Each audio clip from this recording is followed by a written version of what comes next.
राममय माहौल जो देखने को मिल रहा है, उसकी अनुभूति जो हो रही है वो बेहद प्रसन्न करने वाली है। सबसे पहले तो आप सभी का बहुत बहुत स्वागत है और जोरदार तालियों के साथ में शुरुआत करते हैं।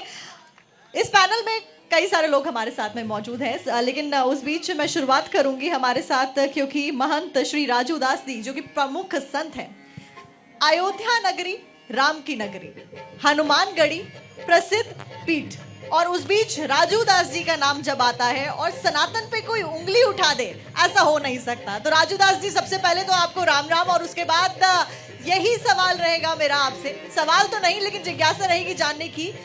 अयोध्या की संघर्ष आपने देखा है, आज आपको कैसा महसूस हो रहा है? पहले तो बहुत बहुत आशीर्वाद और आपके लिए मंगल कामना करते हैं। बड़ी गर्व की बात है। आपने कहा कैसा महसूस हो रहा है, ये वही अयोध्या है जिस अयोध्या जी को लेकर ऋषि मुनि, महात्मा, साधु संत और हमारे पूज्य गुरुदेव भगवान ने सपना देखा था कि अयोध्या भव्य बने, दिव्य बने, पारब्रह्म परमात्मा भगवान श्री राम की वो जन्मभूमि, जिस जन्मभूमि की परिकल्पना हमारे उन लोगों ने देखा था, प्राणों की आहुति देकर, संघर्ष करके, त्याग करके, तपस्या करके, रातों दिन एक करके, सिर्फ राम जन्मभूमि मंदिर का निर्माण नहीं, राष्ट्र मंदिर का निर्माण हो रहा है। वो राष्ट्र मंदिर, जो राष्ट्र मंदिर राम जन्मभूमि मंदिर की भव्य दिव्य प्राण प्रतिष्ठा के पहले कैसे अयोध्या सजाई जाए, सवारी जाए, कैसे जब भगवान राम लंका में राक्षसों के संहार करने के बाद अयोध्या आते हैं, तो अयोध्या के साधु संत, नर नारी, ऋषि मुनि, महात्माओं ने जो आकाश से पुष्प वर्षा करके और अयोध्या वासियों ने पुष्प मालिका सजाकर, दीपावली मनाकर, रंगोलियां मनाकर और भगवान राम की भजन गाकर जो सम्मान किया था, उसी प्रकार से अयोध्या सज रही है, संवर रही है। अयोध्या में परिवर्तन आ रहा है। जहां पर आप बैठे हो, ये राम की पौड़ी कहते हैं। अभी मैं कुछ देर पहले एक वीडियो देख रहा था। उस वीडियो में एक व्यक्ति है, गोली लगी हुई थी और वो ये कह रहा था कि भाई मैं दोनों हाथ उठा लिया था और दोनों हाथ उठाकर सिलेंडर कर दिया था पुलिस के सामने में। 10 साथी मेरे मारे जा चुके थे और मैं अपने साथियों की लाश को ढूंढ रहा था और दोनों हाथ उठाकर पुलिस वाले को समर्पण कर दिया था, सिलेंडर कर दिया था, फिर भी गोली मारी गई। कितनी दुर्भाग्य की बात है। वो व्यक्ति कह रहा था, ये मेरे बयान नहीं है, उस व्यक्ति का बयान है। लेकिन आज अयोध्या जहां पर आप हैं, अविरल जल की प्रवाह कल कल करते हुए मां सरजू, देश और दुनिया में रहने वाले सभी राम भक्त, सभी सनातनियों का सम्मान करते हुए रामनवमी के दिन में महाराजा विक्रमादित्य यहाँ बैठे थे और उस समय में तीर्थराज प्रयाग अपने काले घोड़े से और अपने काले शरीर लेकर आते हैं और सदैव जब सरजू जी में जाते हैं, वापस होते हैं, तो महाराजा विक्रमादित्य को लगा, उन्होंने कहा तुम कौन हो, कैसे आ गए हो? तब उन्होंने कहा मैं महाराजा विक्रमादित्य, मैं तीर्थराज प्रयाग। तो महाराजा विक्रमादित्य ने तुरंत प्रणाम किया और कहा प्रभु ये कैसी चमत्कार है। उन्होंने कहा देश और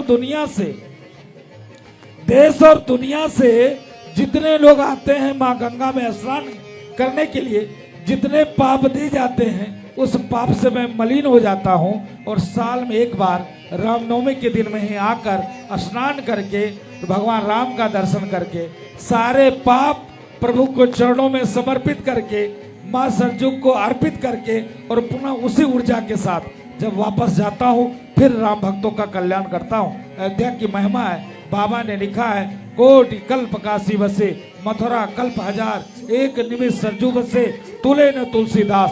अयोध्या की महिमा अनंत है, अकल्पनीय है, जिसका वर्णन करना हम और आपके जैसे लोगों के मुख से संभव नहीं है। फिर भी इन राजनीतिक दलों के शिकार अयोध्या रही है। इस प्रकार से अयोध्या रही है। आज देखिए, ठीक है, राम जन्मभूमि में बात और विवाद था, राम जन्मभूमि में मुकदमे थे, राम जन्मभूमि में कोर्ट के पास मामला चल रहा था, लेकिन मैं आपके चैनल के माध्यम से उन घमंडिया गठबंधन के लोगों से पूछना चाहता हूं, मैं उन मुल्ला मुलायम सिंह जी के बेटे से पूछना चाहता हूं, मैं बिहार के उप मुख्यमंत्री चारा चोर के बेटे से पूछना चाहता हूं कि आपने कह दिया मंदिर बनाने से क्या फायदा। भाई, मंदिर कोई सरकार थोड़े नहीं बनवा रही, मंदिर तो सनातनियों के, राम भक्तों के उस समर्पण निधि से बना। आपने कहा फिजूल खर्ची बीजेपी सरकार कर रही है। भाई, आप ये बताओ, अगर एयरपोर्ट का निर्माण हो रहा है तो क्या फिजूल खर्ची है? क्या बस अड्डे का निर्माण हो रहा है वो फिजूल खर्ची है? क्या रेलवे स्टेशन का भव्य दिव्य निर्माण हो रहा है वो फिजूल खर्ची है? क्या अयोध्या में जो लोग रह रहे हैं उनके लिए गैस पाइपलाइन, सीवर लाइन, बिजली का कनेक्शन, पानी का कनेक्शन, रोड चौड़ीकरण, क्या ये फिजूल का खर्ची है? ये कौन सी फिजूल खर्ची है? क्या इनकी राजनीतिक मापदंड क्या है? क्या यही राजनीतिक मापदंड है इनका कि यह कह देना जब अयोध्या में विकास हो रहा है तो फिजूल खर्ची हो रहा है, राम मंदिर बन रहा है तो सरकार बनवा रही है? ये दोहरा चरित्र नहीं चलने वाला है। अयोध्या सज रही है, संवर रही है। बीएचपी के लोगों ने, संघ विचार परिवार के लोगों ने, बीजेपी के लोगों ने और ट्रस्ट के लोगों ने आपको एक अवसर दिया, एक मौका आपको मिला अपने पाप को धुलने के लिए। आपने वो भी मौका गवा दिया। क्या अयोध्या में प्राण प्रतिष्ठा का महोत्सव चल रहा है, उसका निमंत्रण आपको मिला? मैं निवेदन पूर्वक पूछना चाहता हूं, उसका आपको निमंत्रण मिला? क्या राजू दास की बेटी की शादी तो हो नहीं रही थी? राजू दास के बेटे के तो शादी हो नहीं रहे थे? या राजू दास की माँ तो मर नहीं गई थी जो हम 13वीं के कार्ड देने के लिए गया था? राम मंदिर का न्योता देने गया था, इसलिए देने गया था पार ब्रह्म परमात्मा भगवान श्री राम सभी दलों के, सभी संप्रदाय के, उनके जिस प्रकार से पार ब्रह्म परमात्मा ने मर्यादा का पालन करते हुए पूरे विश्व में सामंजस्य, समानता, छुआछूत को खत्म करके, सारे भेदभाव को खत्म करके, क्या ऊंचे क्या नीचे, वो कहते हैं निषाद राज से तुम मम प्रिय भरसम भाई। आप समझो, निषाद राज्य को यह कहने वाला पार्वन परमात्मा भगवान राम, तुम मम प्रिय भारत सम भाई, ये भाव भगवान राम का। आप समझो, जो तारका सुबाहु को जरा सा एक बाण में नस्तो नाबूद कर दे, वो प्रतीक्षा कर रहा हो केवट राज का, हे भैया केवट नैया पार लगा दो। वो परमात्मा राम, वो परमात्मा राम जिन्होंने सवरी के जूठे बैर खाए, वो परमात्मा राम जब लंकाधिपति रावण बैठा था और मत्था पकड़ के बैठा था, उसी दिन 6 महीना हुआ था, कुंभकर्ण जी महाराज जग के आए थे। कुंभकर्ण ने कहा, अरे भैया काहे मत्था पकड़ के बैठे हो? उन्होंने कहा, ए भैया मैं जगत जननी जगदम्बा सीता का हरण करके लाया, विदेह राज की बेटी को, मेरा मन उसके ऊपर आश्रित हो गया था और मैं हरण करके लाया, लेकिन एक भी बार वो मेरे तरफ देखती नहीं। बोले तो इसमें कौन सी बात हो गई? नहीं देखती है तो ना देखे, आपने हरण करके लाया है तो किस रूप में हरण करके लाया? उन्होंने कहा साधु के भेष में हरण करके लाया। कहीं सिंपल सी बात है, जब आप साधु की भेष में हरण करके लाए हो तो राम के रूप में पुनः उसका वर्ण कर लो। जैसे राम का रूप बनाओगे वो आपको देखने लगेगी, क्या दिक्कत है, क्यों परेशान हो? कहीं यही तो चिंता की बात है, इसीलिए तो मैं परेशान हूं। जैसे मैं राम का रूप धारण करता हूं वो तत्काल बेटी के रूप में दिखने लगती है। ये भगवान राम का चरित्र है। आज उस भगवान राम के चरित्र पर लोग उंगली उठा रहे हैं, रामचंद्र मास फाड़ेंगे, जलाएंगे, प्रतिबंध करेंगे। जिस प्रकार से निमंत्रण को ठुकराना वो भगवान राम को ठुकराने के जैसे, इसके नाते मैं निवेदन करता हूं, इन लोगों को तो बुलाना ही नहीं चाहिए था। हम लोगों ने निवेदन किया था ट्रस्ट के लोगों से कि ऐसे मांस भक्षणधारी जो गौ के मांस खाते हो, जो पराये स्त्री में इस प्रकार से उसको हरण करने की भाव रखते हो, ऐसे लोगों को बुलाना नहीं चाहिए था। लेकिन दुर्भाग्य की बात है कि लोगों ने निमंत्रण दिया, लेकिन उनका सौभाग्य था, रामद्रोही थे, रामद्रोही ही रह गए और वो नहीं आ रहे। राजू जी बहुत बेबाकी से बोलते हैं आपसे और सवालों में मजा आता है, जवाब में भी आपके मजा आता है। सवाल मेरा बनता है कि कांग्रेस अगर रामलला की प्राण प्रतिष्ठा के दिन जो निमंत्रण पत्र है उसको ठुकरा रही है, तो उसके पीछे कारण क्या है? कौन सा ऐसा वोट बैंक है? क्योंकि 2024 को अगर ये कहते हैं कि रामलला राजनीति है, तो उनके लिए भी तो राजनीति है। रामलला अगर भाजपा के लिए राजनीति है तो कांग्रेस के लिए भी राजनीति है, तो किस वर्ग को प्रभावित करने के लिए कर रहे हो ऐसा? मैं निवेदन पूर्वक कहना चाहूंगा, भाजपा के लिए भगवान राम आस्था के केंद्र है, भाजपा के लिए भगवान राम समर्पण की केंद्र बिंदु है, भाजपा के लिए भगवान राम मर्यादा पुरुषोत्तम है।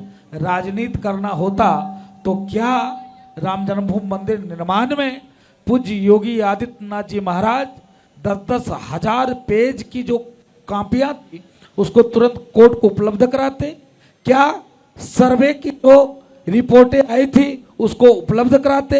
क्या जो उत्खनन हुआ था वहां पर उत्खनन की सारी वीडियो फुटेज उपलब्ध कराते? मैंने वो भी दिन देखा है, मैंने वो भी दिन देखा है, अयोध्या के वासियों ने देखा है, जब राम जन्मभूमि पर उत्खनन चल रहा था, जब उत्खनन में 17-17, 18-18 स्टोन के पत्थर मिले, वो भी 3 प्रकार के पत्थर मिले, बलुआ पत्थर मिला, लाल पत्थर, एक काला पत्थर मिला और एक संगमरमर श्वेत पत्थर मिले।